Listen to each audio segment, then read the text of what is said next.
Okay, hello guys, welcome back. So आज हम start करेंगे सिंगली रेनफोर्स्ड बीम। पहले हम इसके बारे में कुछ बेसिक टर्म्स पढ़ेंगे। हम सीखेंगे कि सिंगली रेनफोर्स्ड बीम क्या है और हमारे वर्किंग स्ट्रेस मेथड में कौन कौन से बेसिक टर्म इन्वॉल्व होते हैं। उसके बाद फिर हम करेंगे डिजाइनिंग, क्योंकि वही जाके हमारा खाना बचेगा। क्योंकि स्ट्रक्चर में हमारा और काम ही क्या है, हमें डिजाइनिंग ही तो करना है मेंबर्स का। लेकिन उससे पहले सबसे पहले हम सीखते हैं कि ये सिंगली रेनफोर्स्ड बीम का क्या सीन है। ओके, तो इसका स्टार्ट वहीं से होता है जो हमने बीम वाला बेसिक पढ़ा था।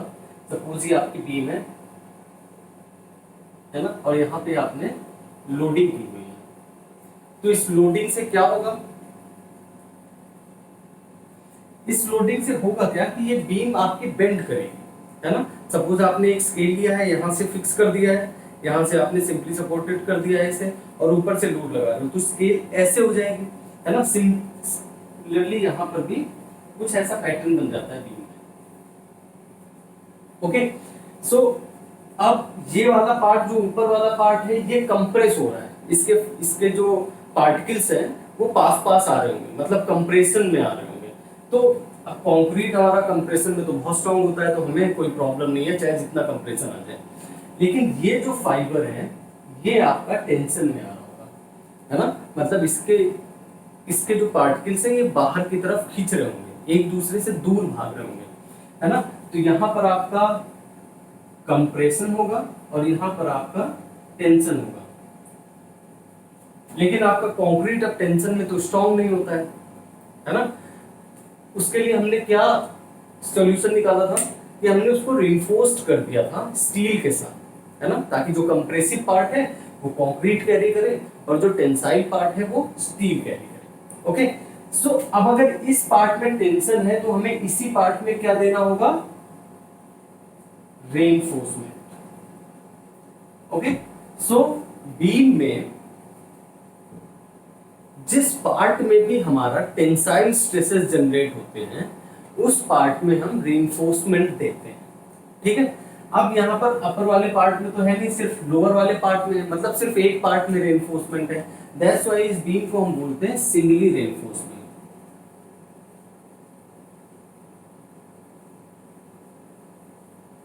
अंडरस्टूड।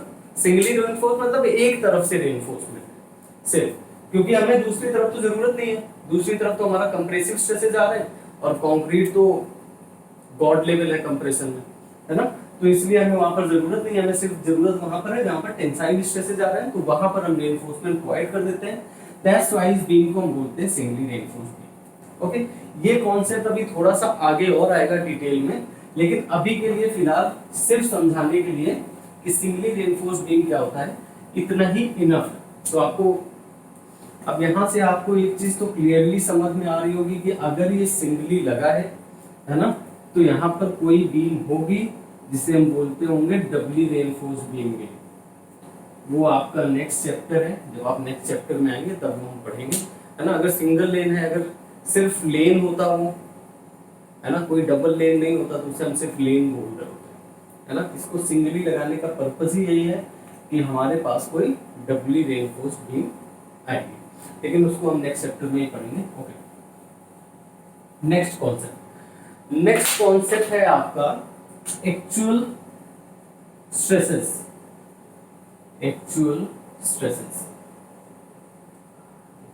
ओके, ये सब बहुत छोटे छोटे कॉन्सेप्ट्स हैं, बट अगर यही आपको समझ में नहीं आएंगे तो आगे डिजाइनिंग में बहुत प्रॉब्लम होगी, इसलिए ध्यान से समझिएगा। मैं बहुत आराम से समझा रहा हूँ। एक्चुअल स्ट्रेसेस क्या है, अगर आप सिर्फ वर्ड के मतलब से समझो तो एक्चुअली जो स्ट्रेसेस आपकी बीम में लग रही हैं उन्हें हम एक्चुअल स्ट्रेसेस कहते हैं।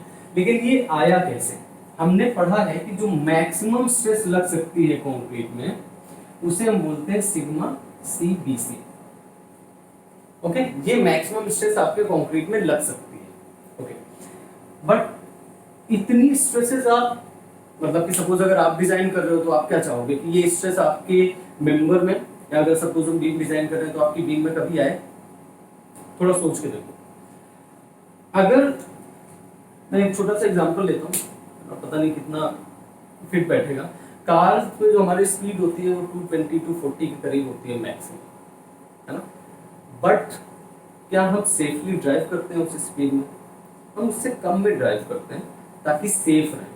बट डी इसलिए होती है कि अगर कभी ज़रूरत पड़ी तो हम उस स्पीड पर अपने व्हीकल को रन करा सकते हैं। सिमिलरली यहाँ पर भी क्या है, ये मैक्सिमम स्ट्रेस है जो आपका कंक्रीट कैरी कर सकता है, लेकिन हम कभी चाहते नहीं है कि इस स्टेज पर पहुंचे, क्योंकि इस स्टेज पर पहुंच जाएगा तो हमारी कंडीशन क्या है, क्रिटिकल हो जाएगी। फिर अगर थोड़ा सा भी स्ट्रेस बढ़ा तो आपका मेंबर फेल कर जाएगा, है ना। फॉर एग्जांपल मैं एक एग्जांपल देके आपको समझाता हूँ। सपोज 7 न्यूटन पर mm स्क्वायर है आपकी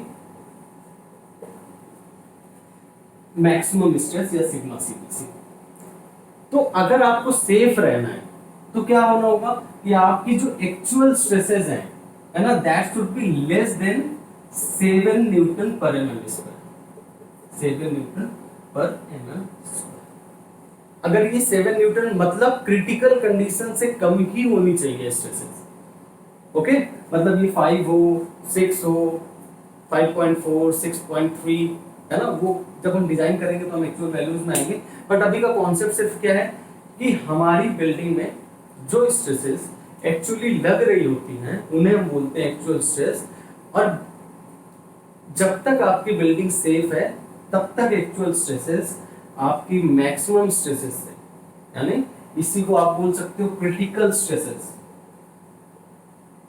क्रिटिकल स्ट्रेसेस से कम होगी, है ना। ये होता है ना जहाँ पे वो कांटा रेड करने लगता है, डेंजर साइन, तो this is the danger sign. The maximum permissible stress is the danger sign. अगर आपकी बिल्डिंग में ये स्ट्रेसेस लग रही हैं या फिर आपके मेंबर में ये स्ट्रेसेस लग रही हैं, मतलब वो क्रिटिकल कंडीशन में है, उसके ऊपर थोड़ा सा भी होगा तो आपका मेंबर फेल कर जाएगा।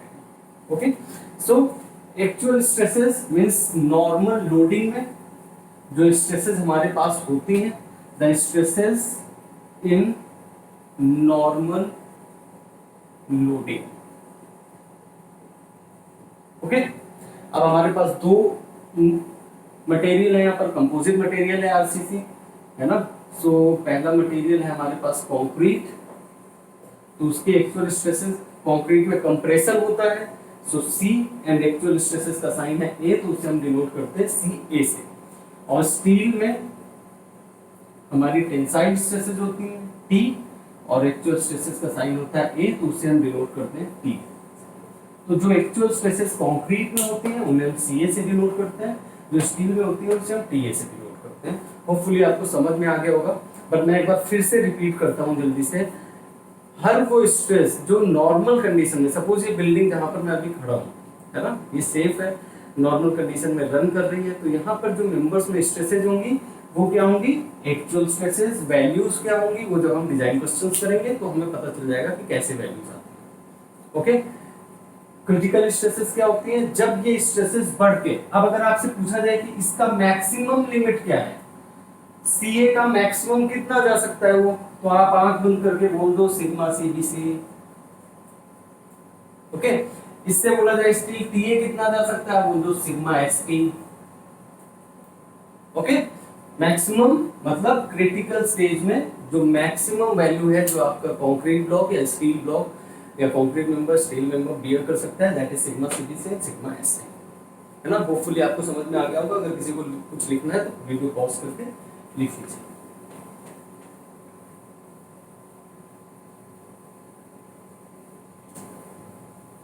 ओके, नेक्स्ट अब हमें करना है सिंगली रेनफोर्स बीम डिजाइन। हमने ये पढ़ लिया है सिंगली रेनफोर्स बीम क्या होते हैं, हमने ये पढ़ लिया है कि उस बीम में स्ट्रेसेस कौन कौन सी आने वाली है, मींस एक्चुअल स्ट्रेसेस के बारे में पढ़ लिया। अब हम डिजाइन कैसे करें, देखो मैं एक एग्जांपल देता हूँ। सपोज ये ब्लॉक है, अब आपसे बोला जा रहा है कि ये बीम है, इसे डिजाइन करो, है ना। अब इसमें बहुत सारे तरीके से लोड लग रहा है। आपने डायरेक्ट लोड लगाया है तो एक तो होगा कि ये कंप्रेशन में फेल कर सकता है। देखो डिजाइन किन चीजों के लिए होता है, आप एक ऐसे ही किसी भी साइज का मेंबर बना के आप रख दो बीम की जगह, क्या वो सेफ होगा, मतलब आपको पता नहीं है सेफ होगा कि नहीं होगा। वो कैसे पता चलेगा कि सेफ है कि नहीं है, हम उसे चेक करेंगे कि जो जो लोड हमारे मेंबर में आ रहे हैं या आने वाले हैं उन सब में वो सेफ बिहेव करता है कि नहीं, है ना, जिसे हम बोलते हैं फेलियर्स। हम ये देखेंगे कि फेलियर्स कौन कौन से, ठीक है। अब आप डॉक्टर के पास जाओ, आप बोलो कि मुझे ठीक कर दो, तो डॉक्टर सबसे पहले क्या चेक करेगा कि आपकी बॉडी में या सिस्टम में प्रॉब्लम्स क्या क्या है, वही तो ठीक करेगा, है ना। तो हम सबसे पहले देखते हैं कि फेल कैसे कैसे हो सकती है हमारी गेम, क्लियर है। सो सबसे पहला लोड लगा और इस लोड की वजह से फेल हो गया, है ना, उसे हम बोलते हैं कंप्रेशन में फेलियर। कंप्रेसिव लोड लगा और ये फेल हो गया, इसके मटेरियल के जो पार्टिकल्स हैं वो ब्रेक कर गए, ठीक है। दूसरा फेलियर क्या है, हमने यहाँ पर सपोर्ट लगाया है, ठीक है, आपने लोड लगाया, बेंडिंग हुई, है ना, उस बेंडिंग की वजह से फेल हो गया, क्लियर है। तीसरा आपने लोड लगाया, ठीक है, और इसकी जो लेयर्स हैं वो एक दूसरे के ऊपर स्लाइड कर गई। मैं आपको डायग्राम बना के दिखाता हूँ, शायद ज्यादा बेटर समझ में आए।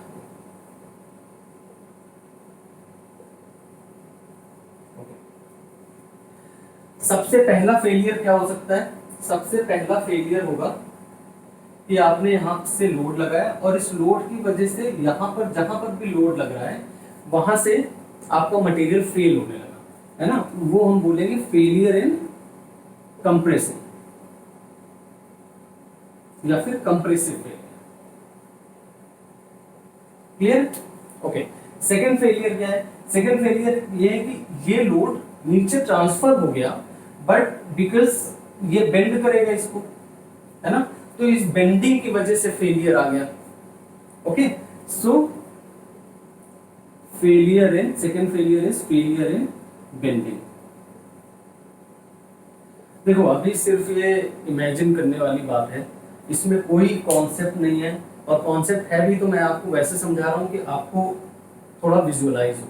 जो कॉन्सेप्ट है वो आगे हम पढ़ लेंगे, किसमें फेल होना है, कैसे होता है, वो हम आगे पढ़ लेंगे, बट अभी आप बस यही देखते जाओ और विजुअलाइज करते जाओ। दूसरा क्या कंडीशन हो सकता है, सॉरी तीसरा, कि ये कोई भी मटेरियल हम ये अज्यूम करते हैं कि वो लेयर्स में बना है ना, और जैसे ही लोड लगाए किसी और साइड से सपोज लोड आ गया, हॉरिजॉन्टल लोड आ गया, तो ये जो लेयर्स है ये एक दूसरे के ऊपर स्लाइड कर सकती है ना, जिसे हम बोलते हैं shear फेलियर, shear फेलियर, ठीक है। जब लेयर्स एक दूसरे के ऊपर स्लाइड करती हैं और उनके बीच का ट्रैक्शन फोर्स खत्म हो जाता है, उसे हम बोलते हैं shear फेलियर, ओके। आप सबने shear फोर्स पढ़ा हुआ है तो आपको पता होगा। देन नेक्स्ट क्या हो सकता है कि लोड की वजह से इसमें कुछ डिफ्लेक्शन, ये वाला पार्ट जो बेंडिंग है, हो सकता है बेंडिंग की वजह से फेल ना हो, मतलब आपका जो मटेरियल है वो ठीक है, वो लोड कैरी कर रहा है, बट कुछ डिफ्लेक्शन आ जाए, है ना।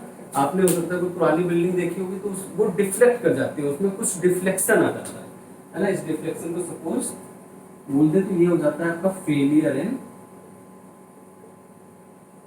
Deflection, okay. अब जो मैं आपसे बताने जा रहा हूं वो प्रैक्टिकल वैल्यूज है ना। फेलियर इन कंप्रेशन कभी भी आपका कंक्रीट कंप्रेशन में फेल नहीं होता, है ना, बहुत रेयर फेल होता है, क्योंकि कंप्रेशन में कंक्रीट हमने यूज करना इसीलिए स्टार्ट किया क्योंकि वो कंप्रेशन में बहुत स्ट्रॉन्ग है। तो हम एक कोई रफली वैल्यू मान लेते हैं, है ना, सपोज ये 100 किलो न्यूटन कैरी कर रहा है आपका कंप्रेशन में, ओके।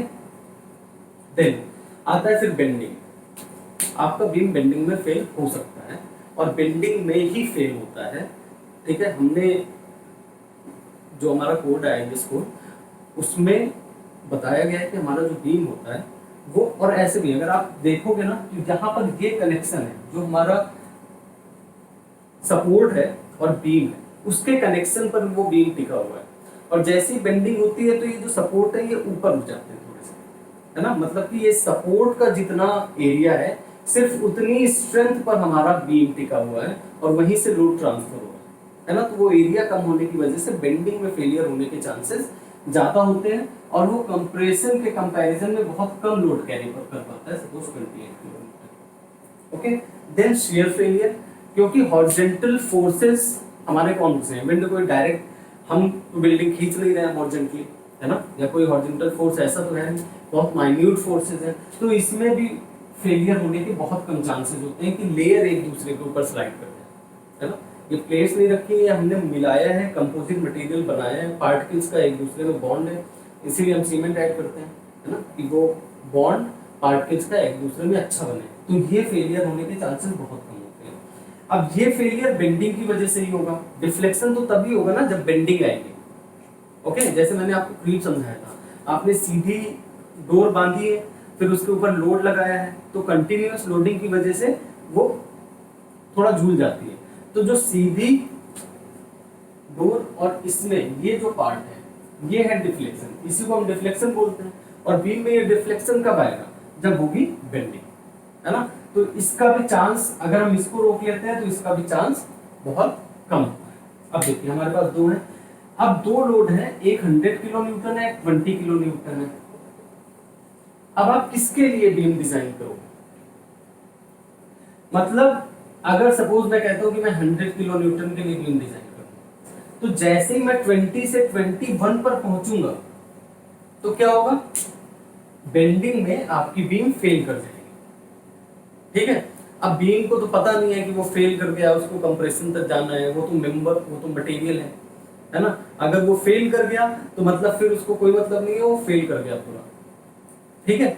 सो आप किसी भी तरीके से बेंडिंग को क्रॉस करके कंप्रेसिव स्ट्रेंथ पर जा नहीं सकते, तो हमें लिमिट करना पड़ता है अपना डिजाइन बेंडिंग के लिए, कि जहां तक सिर्फ उतने लोड के लिए आप अपनी बीम डिजाइन करिए जहां तक बेंडिंग में वो सेफ रहे। क्योंकि अगर 20 किलो न्यूटन पर सेफ है तो ऑब्वियसली कंप्रेशन में तो 100 ले सकता है वो, है ना, कंप्रेशन में सेफ हो गए। ओके, सो हम लिमिट करते हैं अपने डिजाइन को कि हमारी बीम बेंडिंग में सेफ है, इसीलिए जो भी आप डिजाइन करते हैं वो बेंडिंग फेलियर मान के कि हमारी बीम जो है वो बेंडिंग में फेल होने वाली है। ओके, इसीलिए जो हम मैक्सिमम स्ट्रेस लेते हैं वो भी क्या लेते थे, sigma CBC, compressive stress of concrete in bending, है ना, क्योंकि बेंडिंग में अगर हम बचा लेंगे तो ही सेफ है, क्योंकि और कोई स्ट्रेंथ तक तो हम जा ही नहीं सकते, क्योंकि सबसे पहले फेल हो जाता है बेंडिंग। ओके, सो हमारा फेलियर अगर हमें देखना हो तो फेलियर हमें कौन सा मिला, इसी तरह कॉलम में दूसरा होता है ना। स्लैब में क्या होता है हम वो भी पढ़ेंगे, स्लैब में भी बेंडिंग होता है, लेकिन थोड़ा कॉन्सेप्ट लॉजिक थोड़े से अलग होते हैं इससे, लेकिन जब हम स्लैब करेंगे तब हम पढ़ेंगे। अभी होपफुली आपको समझ में आ रहा है कि आपकी बेंडिंग में फेल होती है बीम, इसीलिए हम डिजाइन करते हैं सिर्फ बेंडिंग के लिए, और अगर बेंडिंग में सेफ है तो बाकी सब में तो ऑटोमेटिकली सेफ होगी, क्योंकि बाकी सब में उससे ज्यादा स्ट्रेंथ कैरी कर सकती है। अगर कुछ लिखना है तो आप प्लीज वीडियो पॉज करके लिख लीजिए, वरना हम आगे चलते हैं।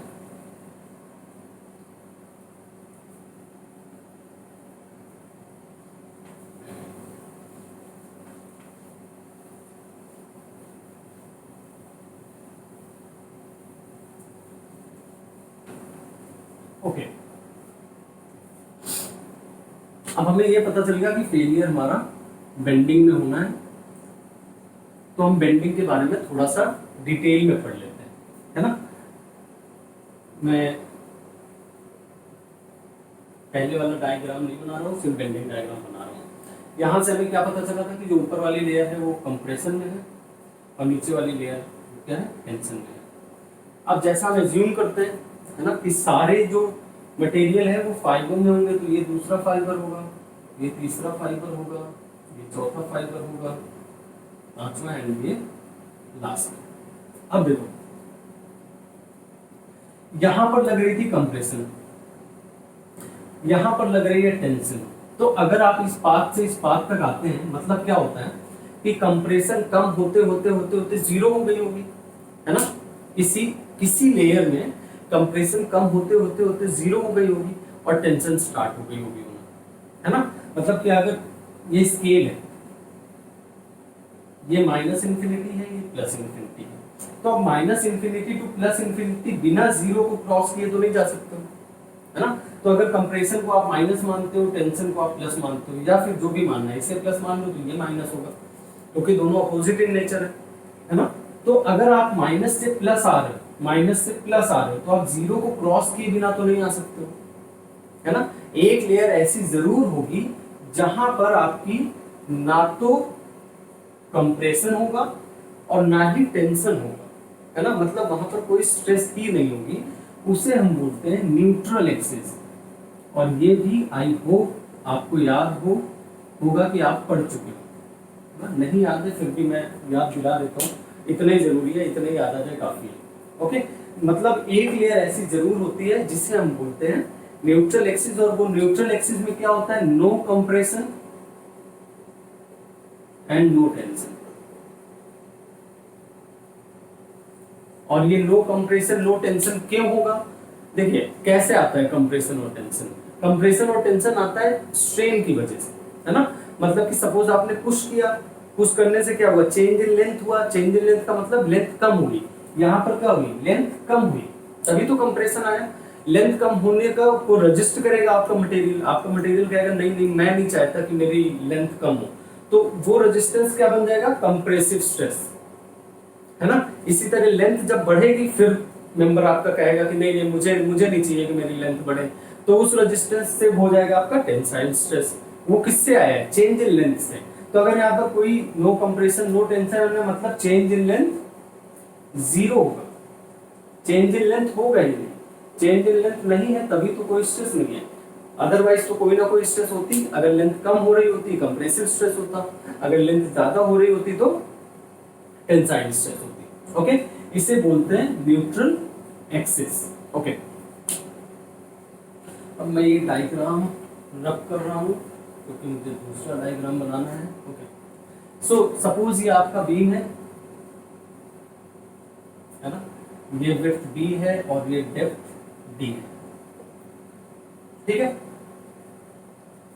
सो कोई लेयर टॉप फेस से इस डेप्थ को बोलते हैं Na, और Na होता है हमारा depth of the neutral axis. Neutral axis समझ में आ गया, है ना।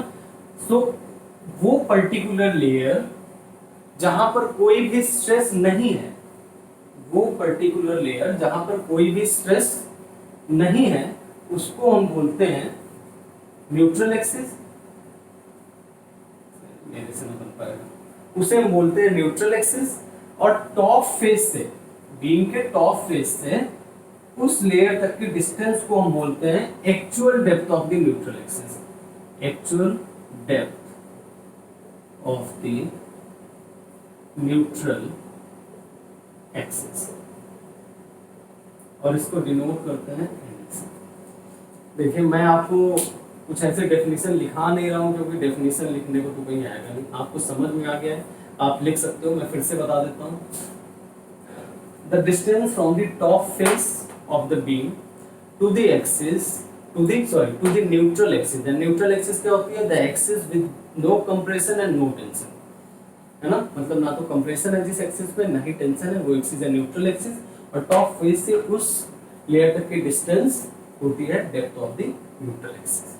ओके ओके, ये बीम आपको समझ में आ रहा है ना, ये वाला फेस है आपके बीम का, है ना, क्योंकि लेंथ तो आपने एरिया डिवाइड कर दिया है, वो तो आपको पता ही होगा। ये वाला फेस है ना, this is B, this is D, है ना। बीच में कोई एक्सिस होगी, ओ एक्सिस, और इस फेस से यहाँ तक की distance depth of the neutral axis. Okay, अब एक और वर्ड आता है critical depth of the neutral axis. Critical depth of the neutral axis. Okay, depth of the neutral axis, अब इसको हम किसी और तरीके से भी डिफाइन कर सकते हैं। Depth of the neutral axis at actual stresses, जब आपकी बीम में एक्चुअल स्ट्रेसेस लग रही हों, उस समय में जो डेप्थ आए न्यूट्रल एक्सिस की, वो है actual depth of the neutral axis. और जब आपकी बीम में परमिसिबल या फिर क्रिटिकल स्ट्रेसेस लग रही हो, परमिसिबल और इसी को हम क्या बोलते हैं, क्रिटिकल स्ट्रेसेस लग रही हो, तब जो डेप्थ आए न्यूट्रल एक्सिस की उसे हम बोलते हैं critical depth of the neutral axis, और इसे हम डिनोट करते हैं एन सी से, है ना। एन डेप्थ है, किसी किसी बुक में एक्स ए और एक्स सी भी होता है, respective actual depth of the neutral axis और critical depth of the neutral axis. आपको जो मन हो उसमें लिख लो, नोटेशन से कोई फर्क नहीं पड़ता है। बस कॉन्सेप्ट समझिए, जब आपकी बीम में एक्चुअल स्ट्रेसेस लग रही हो उस टाइम पर जो depth of the neutral axis है, देखो यार स्ट्रेस कोई भी लगाओ, तुम बहुत ज्यादा लोड लगाओ या बहुत ज्यादा या बहुत कम लोड लगाओ या नॉमिनल लोड लगाओ, बेंडिंग तो पैटर्न है ना। आप स्केल को ज्यादा भी घुमा सकते हो, थोड़ा भी घुमा सकते हो, बिल्कुल थोड़ा घुमा सकते हो, मतलब बेंडिंग तो होगी, और बेंडिंग होगी तो ये वाला पैटर्न तो आएगा ही, मतलब ये वाली लेयर कंप्रेशन में आएगी, ये वाली टेंशन में आएगी, मतलब बीच में एक न्यूट्रल एक्सिस तो आएगी, चाहे आप एक्चुअल स्ट्रेसेस लगाओ चाहे आप क्रिटिकल स्ट्रेसेस लगाओ, है ना। तो अगर एक्चुअल स्ट्रेसेस लगा रहे हो उस समय जो आपकी depth of the neutral axis आती है उसे हम बोलते हैं actual depth of the neutral axis, और जो क्रिटिकल स्ट्रेसेस लगाने पे आपकी depth of the neutral axis आती है उसे हम बोलते हैं critical depth of the neutral axis. बहुत छोटा सा बहुत हल्का सा कॉन्सेप्ट है, मुझे लग रहा है आप सबको समझ में आ गया होगा। जिसको लिखना है प्लीज आप वीडियो पॉज करके लिख लीजिए।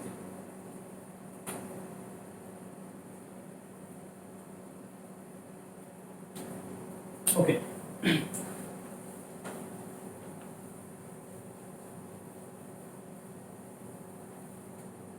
अब आते हैं हम स्ट्रेस डायग्राम।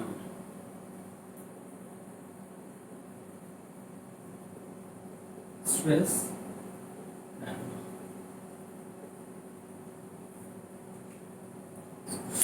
जितने समझदार आप बच्चे हो, बहुत छोटी छोटी सी चीजें हैं, मुझे पूरा यकीन है आपको सब समझ में आ रहा होगा। स्ट्रेस डायग्राम मैं यहाँ पर पहले वही सेक्शन बना देता हूँ अपने बीम का। This is B and this is B. Okay, देखिए अब ये आपका पार्ट, ये पार्ट आपका बी है, ये पार्ट आपका डी है। हमने डिस्कस किया कि रेनफोर्समेंट नीचे लगती है। क्यों नीचे लगती है? क्योंकि नीचे वाले पार्ट में टेंसाइल स्ट्रेसेस आ रही थी, है ना। तो हम फटाफट इसमें क्या करते हैं, रेनफोर्समेंट भी लगा देते हैं। ये है क्या, रेनफोर्समेंट। ओके, ये आपकी रेनफोर्समेंट है। ये हमने कुछ डिस्टेंस छोड़ के लगाया है, इसी डिस्टेंस को हम बोलते हैं क्लियर कवर, ठीक है। और ये क्यों यूज करते हैं, ये हमने पढ़ा था फर्स्ट लेक्चर में जब हम ड्यूरेबिलिटी पढ़ रहे थे। उसके दो फैक्टर थे, इंटरनल और एक्सटर्नल। इंटरनल में तो मटेरियल की स्ट्रेंथ थी तो वो तो चला गया। एक्सटर्नल में था आपका कि आप किस, मतलब कि जो एनवायरमेंटल एक्सपोजर है वो क्या है, कहीं वो आपके मटेरियल को नुकसान तो नहीं कर रहा है। अगर वो नुकसान करेगा तो उससे ड्यूरेबिलिटी कम होगी। और ये हमारा जो रेनफोर्समेंट है ये आयरन का एलॉय है, और आयरन चाहे जितना आप एलॉय बना लो उसकी प्रॉपर्टी चेंज कर दो वो रहेगा तो आयरन का एलॉय है, तो उसमें कोरोजन वाला प्रॉब्लम होगा। तो इसलिए हम इसे कंक्रीट से थोड़ा अंदर लगाते हैं ताकि हमारा मॉइस्चर ना पहुंचे। अगर हम सी साइड पे बना रहे हैं तो हमारे जो एल्कलीज है वो वो ना पहुंचे हमारे स्टील तक, ताकि हमारे स्टील को वो ब्रेक करे। ओके, तो इसलिए हम इसे थोड़ा अंदर लगाते हैं और इसे बोलते हैं क्लियर कवर। अब कोई पूछे आपसे क्लियर कवर किस चीज पर डिपेंड करता है, तो क्लियर कवर डिपेंड करता है सिर्फ और सिर्फ एनवायरमेंटल कंडीशंस पे, मतलब कि जो आपका एनवायरमेंटल एक्सपोजर है उस पर डिपेंड करेगा कि आपका क्लियर कवर ज्यादा है या फिर कम है ना। अगर आपका किसी ऐसे इलाके में हो आप जहाँ पर मॉइस्चर बिल्कुल नहीं है, ठीक है, तो आप इसे कम कर सकते हो। अगर किसी ऐसे इलाके में हो जहाँ पर बहुत ज्यादा मॉइस्चर ह्यूमिडिटी है तो इसे थोड़ा सा आपको अंदर पुट करना पड़ेगा। ये आपके आईएस कोड में एक टेबल है, उसमें दिया हुआ है कि कितना क्लियर कवर होना चाहिए किस किस कंडीशन में, तो हमें उस पर इतना ध्यान देने की जरूरत नहीं है। अब ये जो टोटल डेप्थ थी ऑब्वियसली कुछ कम हो गई, तो यहाँ से यहाँ तक की डेप्थ को हम बोलते हैं small D, that means effective depth, है ना। इससे यहाँ पर नीचे लिख देते हैं small D is equal to effective depth. हमें इसी डेप्थ से काम है सारा, ओवरऑल डेप्थ से हमें उतना काम नहीं है, क्योंकि जहां पर हमारी रेनफोर्समेंट हमें मिलेगी हमें स्ट्रेसेस भी वहीं पर मिलेंगी, और जहां पर हमें टेंसाइल स्ट्रेसेस मिलेंगी हम उसी डेप्थ को कंसीडर करेंगे, भले ही उसके नीचे हमारा कंक्रीट का ब्लॉक हो, कोई मतलब नहीं उसका। ठीक है चलो अब आते हैं हम स्ट्रेस डायग्राम में। पहले तो ये बना लेता हूँ। ये वाला जो पार्ट है आपका ये है डेप्थ। चलो समझ लो पहले, फिर हम डायग्राम समझते हैं। सपोज आपने, ये आपकी बीम है, इस सरफेस पे लोडिंग है, इस सरफेस पे आपकी स्लैब पड़ी हुई है, तो स्लैब का लोड आ रहा है ना। तो स्लैब का लोड जिस सरफेस से कनेक्शन है आपका, बीम और स्लैब का ये जो कनेक्शन है, यहाँ पर ही सबसे ज्यादा लोड आएगा, है ना। उससे कम उसके नीचे वाली लेयर में, उससे कम उससे नीचे वाली लेयर में, उससे कम और नीचे वाली लेयर में, यही तो होगा ना। ऐसा ही होता है, मतलब सबसे ज्यादा स्ट्रेस कहाँ होगी, टॉप फाइबर में, है ना। बेंडिंग से भी यही बिल्कुल सेम चीज आपकी बेंडिंग से भी डिस्क्राइब होती है। आपने लोड लगाया था, बेंडिंग हुई थी, सबसे ज्यादा यहाँ पर कंप्रेशन और सबसे ज्यादा यहाँ पर टेंशन, यही तो हुआ था। नीचे वाली लेयर में कंप्रेशन कम होते होते, जैसे सपोज आपको -4 से +4 जाना है, -4 इज कंप्रेशन, +4 इज टेंशन, है ना। तो कम हो जाएगी, ये क्या हो जाएगा, -3 -2 देन 0 1, यहाँ पर -1 भी होगा ऑब्वियसली, 1 2 3 4, मतलब कि जो एक्सट्रीम फाइबर्स हैं आपके, उसी में क्या हो रहा होगा, मैक्सिमम कंप्रेशन हो रहा होगा और मैक्सिमम टेंशन हो रहा होगा, है ना। तो यहाँ पर स्टील है तो ये मैक्सिमम टेंशन है और ये मैक्सिमम कंप्रेशन, ठीक है। और इसे हम बोलते हैं T, सॉरी बिकॉज ऊपर आपका कंप्रेशन है तो ये हो जाएगा CA और ये हो जाएगा T। ध्यान से समझना, मैं फिर से रिपीट करूंगा, बिल्कुल आराम से समझेंगे इसे। ओके, अब वैल्यू कम होती जाएगी इसकी, कम होती जाएगी, कम होती जाएगी, न्यूट्रल एक्सिस पे आके 0, है ना। तो आपका ये डायग्राम बन जाएगा।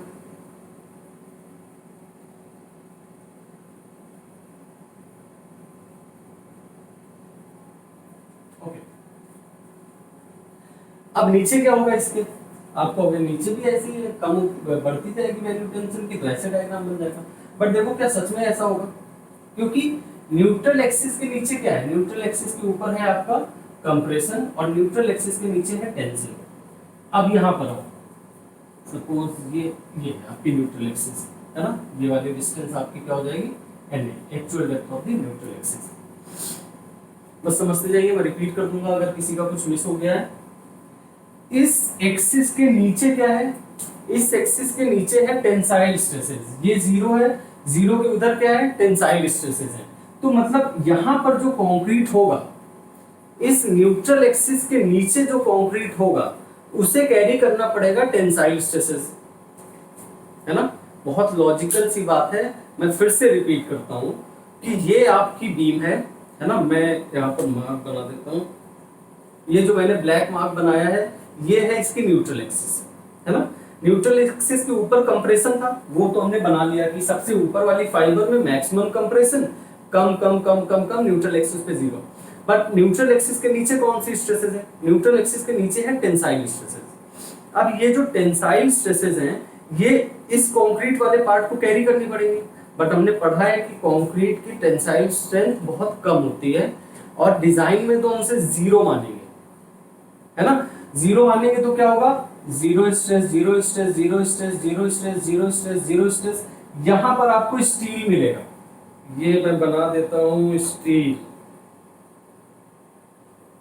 जैसे ही आपको स्टील मिला, है ना, स्टील कहेगा मुझे दो तुम टेंसाइल स्ट्रेसेस जितनी है, तो वो अचानक से टेंसाइल स्ट्रेस कैरी कर लेगा और वो स्ट्रेसेस आ जाएंगे एक्चुअल टेंसाइल स्ट्रेस, है ना। इसके नीचे का हम डायग्राम बना ही नहीं रहे, जो कंक्रीट है हमें सिर्फ, मैंने बोला है कि सिर्फ इफेक्टिव डेप्थ तक सारी वैल्यूज चाहिए होती है ना। नीचे ओवरऑल डेप्थ से हमें मतलब नहीं है, हमें स्टील मिल गया क्योंकि हमें मेन मोटो क्या है हमारा कि कंप्रेसिव स्ट्रेसेस भी कोई कैरी कर ले, टेंसाइल स्ट्रेसेस भी कोई कैरी कर ले।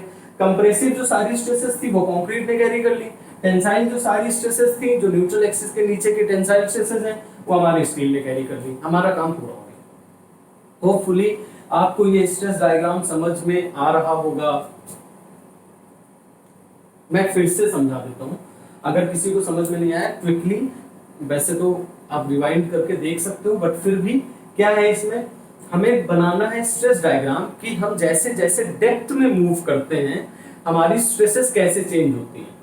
तो हमें ये पता है कि एक एक्सिस तो ऐसी आएगी जहां पर स्ट्रेस जीरो होंगी, तो वो तो हमने पहले ही बना दिया। अब हमने देखा कि ऊपर कंप्रेसिव स्ट्रेसेस है, नीचे टेंसाइल स्ट्रेसेस हैं, और टेंसाइल स्ट्रेसेस सबसे लोअर फाइबर में सबसे ज्यादा होंगी, कंप्रेसिव स्ट्रेसेस अपर फाइबर में, अपर मोस्ट फाइबर में सबसे ज्यादा होंगी। तो सबसे ज्यादा सीए एक्चुअल कंप्रेसिव स्ट्रेस जो आपकी बीम में लग रही है वो अपर फाइबर में होगी, कम होते होते जीरो। नीचे यहां से यहां तक कोई स्ट्रेस नहीं होगी, ना कंप्रेसिव ना टेंसाइल तो हो ही नहीं सकती क्योंकि कंक्रीट है, और कंक्रीट यहां से यहां तक देखो ये सब कंक्रीट है ना, ये सारा कंक्रीट है पूरा, सिर्फ ये रेनफोर्समेंट है। तो स्ट्रेसेस जब रेनफोर्समेंट तक पहुंचेंगे तब वहां पर उनको जब टेंसाइल जब यहां पर टेंशन आएगी तो उसको रजिस्ट करने के लिए यहां पर स्टील है ना, तो स्टील वो टेंसाइल स्ट्रेसेस कैरी करेगा और वहां से हमें कुछ वैल्यू मिलेगी स्ट्रेसेस की जिसे हम बोलते हैं TA। ओके, अब जल्दी से एक और कॉन्सेप्ट याद करते हैं मॉड्यूलर रेशियो का। मॉड्यूलर रेशियो कहता था जो कम है वैल्यू उसे मैं ज्यादा कर दूंगा, जो ज्यादा है उसे कम कर दूंगा। हम इसे पूरा अगर कंक्रीट के टर्म में कन्वर्ट करना चाहें अपने कैलकुलेशंस के लिए तो हमें क्या करना पड़ेगा, टेंसाइल स्ट्रेसेस स्टील की बहुत ज्यादा होती है, तो अगर इसे आप कंक्रीट के टर्म में कन्वर्ट करना है तो m से डिवाइड करना पड़ेगा। आप इसका उल्टा भी कर सकते हो, पूरे को स्टील के टर्म में कन्वर्ट कर सकते हो और इसको हटा के यहाँ पे m का मल्टीप्लाई कर सकते हो, आंसर सेम आएगा, कोई चेंज नहीं है, ठीक है।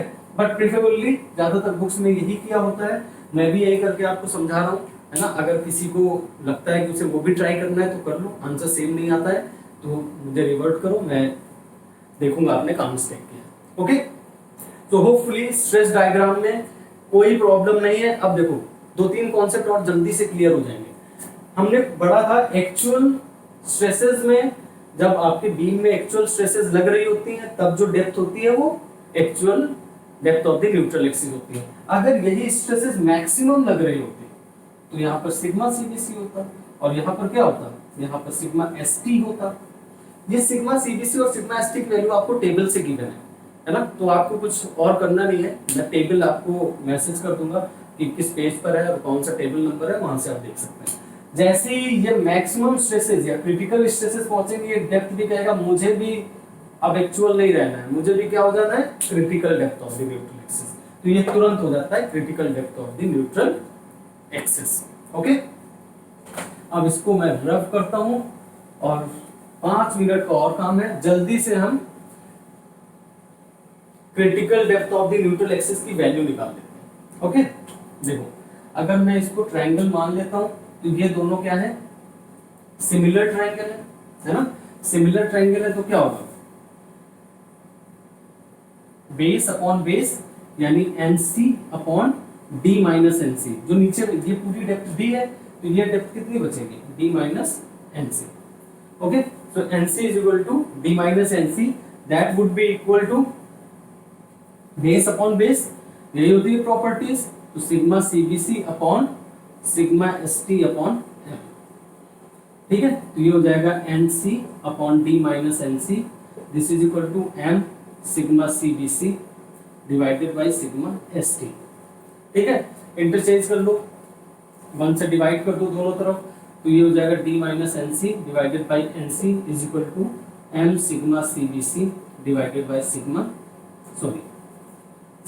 ST divided by M sigma CBC। NC से डिवाइड करो, D upon NC minus 1 is equal to sigma ST upon M sigma CBC। Okay, plus 1 उधर हो जाएगा तो ये आ जाएगा D upon NC, this is equal to sigma ST plus M sigma CBC divided by M sigma CBC। Okay, ऊपर लिखा हुआ है तो यहां से फिर आ जाएगा, अगर आपको NC निकालना है तो NC आपका आ गया M sigma CBC upon M sigma CBC plus sigma ST multiply by B, ठीक।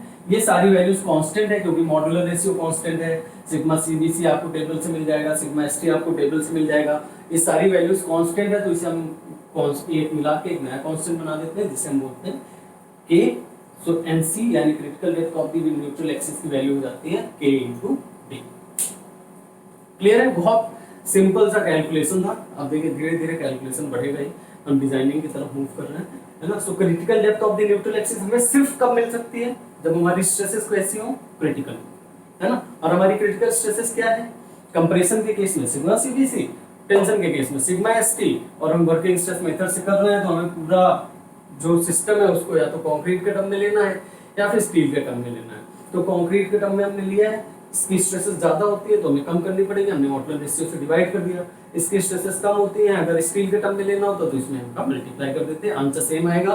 प्लीज कुछ बच्चे तो निकाल के देखिएगा ही यहाँ पर इसे एम सिग्मा सीबीसी करके, और इसे सिर्फ सिग्मा एसटी रखना, है ना। हो सकता है एक आधा स्टेप उससे कम ही पड़े, क्योंकि एम सिग्मा सीबीसी ऊपर आ जाएगा, आपको ज्यादा डिवाइड नहीं करना पड़ेगा। सो आई थिंक आज की क्लास यहीं पर रोकते हैं, है ना। नेक्स्ट लेक्चर में हम पढ़ेंगे कि हम actual depth of the neutral axis कैसे कैलकुलेट करते हैं, और फिर उसके बाद हम पढ़ेंगे concept of movement of resistance. ठीक है? So thank you class, will see you in the next